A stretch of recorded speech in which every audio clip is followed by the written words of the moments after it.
خدا کے دین کی خدمت کا ایک انمول ادارہ ہے، ادارہ رہبر انسانیت تو سب کو پیارا ہے، ادارہ رہبر۔ اللہ الرحمن الرحیم۔ آپ سے ابھی 3 باتیں عرض کرنی ہیں۔ پہلی بات تو یہ ہے کہ اندازہ ہے کہ لاک ڈاؤن لمبا کھنچے گا اور ہم لوگوں کو انہی حالات کے اندر رمضان کا آخری عشرہ گزارنا ہے اور عید کی نماز پڑھنی ہے۔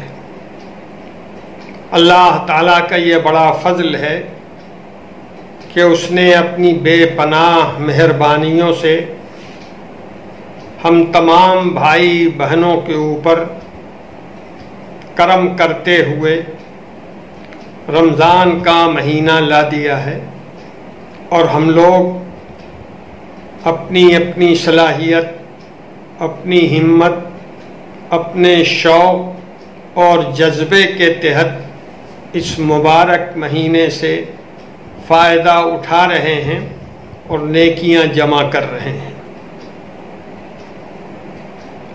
لوگوں کے ذہن میں یہ سوال آ رہا ہے کہ اعتکاف کے لیے کیا کیا جائے اور عید کی نماز کے سلسلے میں شرعی حکم کیا ہوگا۔ جہاں تک تعلق اعتکاف کا ہے، انشاءاللہ لوگ اپنی اپنی مسجدوں میں اعتکاف کریں گے، لیکن ان کی تعداد 1 یا زیادہ سے زیادہ 2 فرد کی ہوگی، اور وہ اعتکاف کا اہتمام کریں۔ ایک مسجد میں اگر ایک آدمی نے بھی اعتکاف کر لیا تو پورے محلے، پورے گاؤں کی آبادی کی طرف سے وہ اعتکاف اللہ کے دربار میں قبول ہوگا اور کسی پر ذمہ داری عائد نہیں ہوگی۔ لیکن یہ خیال رہے کہ رمضان کے اخیر عشرے میں بھی مسجد کے اندر زیادہ مجمع نہ کیا جائے۔ عام طور پر جس طرح 3-4 آدمی مسجد میں نماز پڑھتے ہیں، نماز پڑھیں گے، بقیہ لوگ تراویح کی نماز گھروں پہ ادا کریں گے، چاہے کسی حافظ قرآن کے پیچھے تراویح مکمل پڑھیں یا سورہ تراویح پڑھنے کا اہتمام کریں۔ اسی طرح یہ بھی اندازہ ہے کہ عید کا موقع بھی لاک ڈاؤن کے اندر ہی آئے گا۔ عید کی نماز جس طرح پڑھی جاتی رہی ہے، اس سال اس طرح پڑھنے کا موقع نہیں ہے۔ مسجدوں میں عید کی نماز جس طرح جمعہ کی نماز ابھی پڑھی جا رہی ہے 3-4 افراد کے ساتھ، اسی طرح مسجدوں میں عید کی نماز پڑھی جائے گی اور بقیہ لوگ عید کی نماز اپنے گھروں میں ادا کریں گے۔ یہ خیال رہے کہ عید کی نماز کی ادائیگی واجب ہے، اور اس میں عید کی نماز کے بعد جو خطبہ دیا جاتا ہے وہ سنت ہے۔ اس کا بھی خیال رکھیے کہ عید کی نماز میں جو کم سے کم تعداد ہے وہ امام کو چھوڑ کر 3 آدمیوں کا رہنا ضروری ہے۔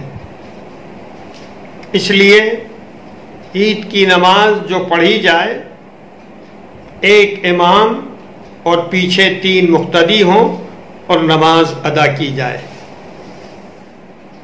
گھروں میں جو لوگ نماز ادا کریں گے عید کی، وہ 2 رکعت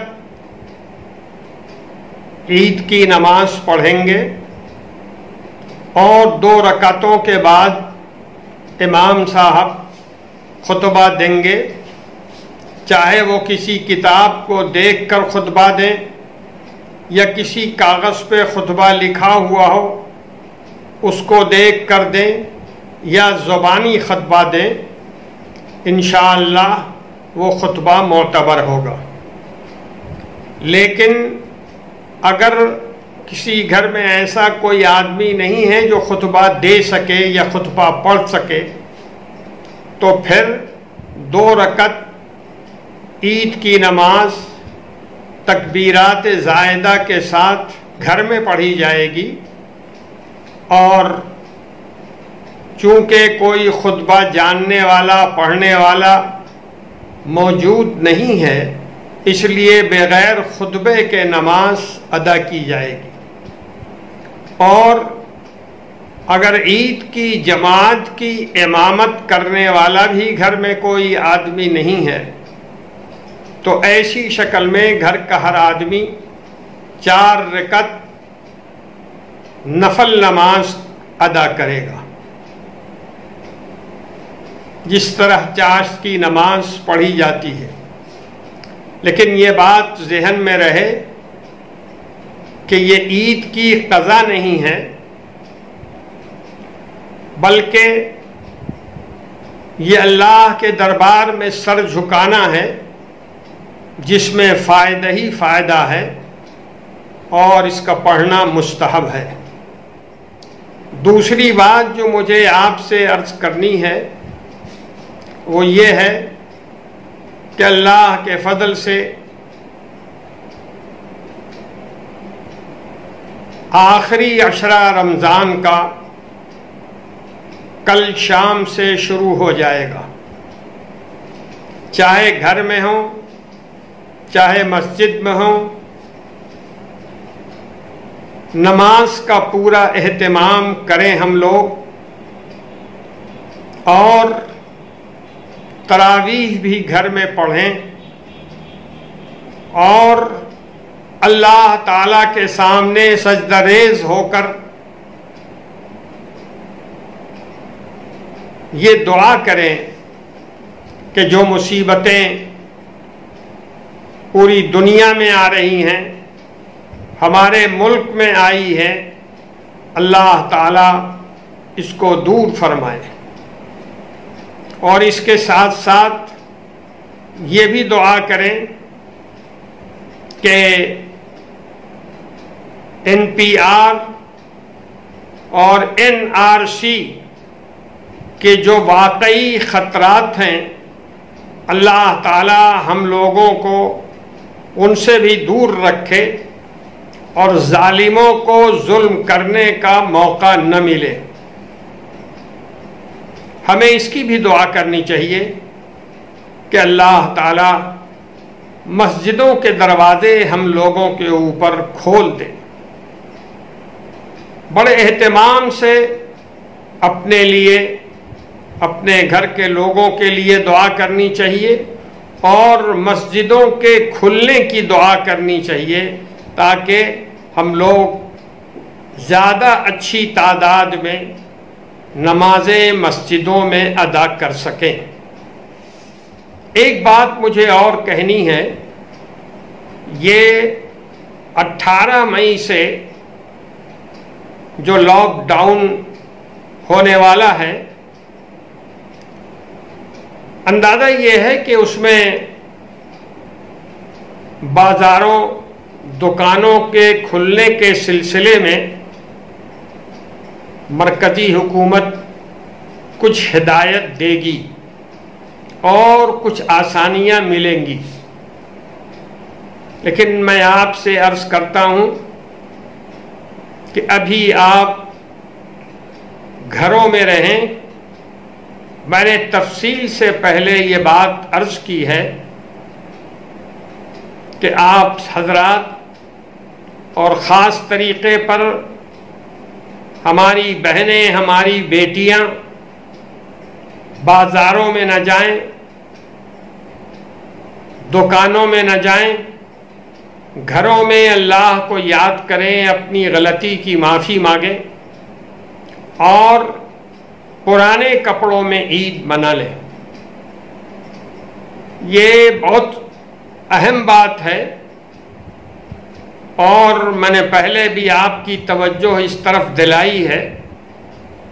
ہمیں گھروں میں رہنا ہے، پرانے کپڑوں میں عید کی نماز پڑھنی ہے، اللہ کو یاد کرنا ہے رمضان کے آخری عشرے میں بہت اہتمام کے ساتھ، اور کوئی ایسی کارروائی نہیں کرنی ہے جس کے نتیجے میں ہمارے آپ کی وجہ سے بازاروں میں بھیڑ بھاڑ ہو یا مسجدوں میں عید کے شوق میں ہم پہنچ جائیں یا ہمارے نوجوان گھروں سے باہر ٹہلنا شروع کر دیں، بازاروں میں خریداری کے نام پر یہاں وہاں مجلسیں جمانے لگیں۔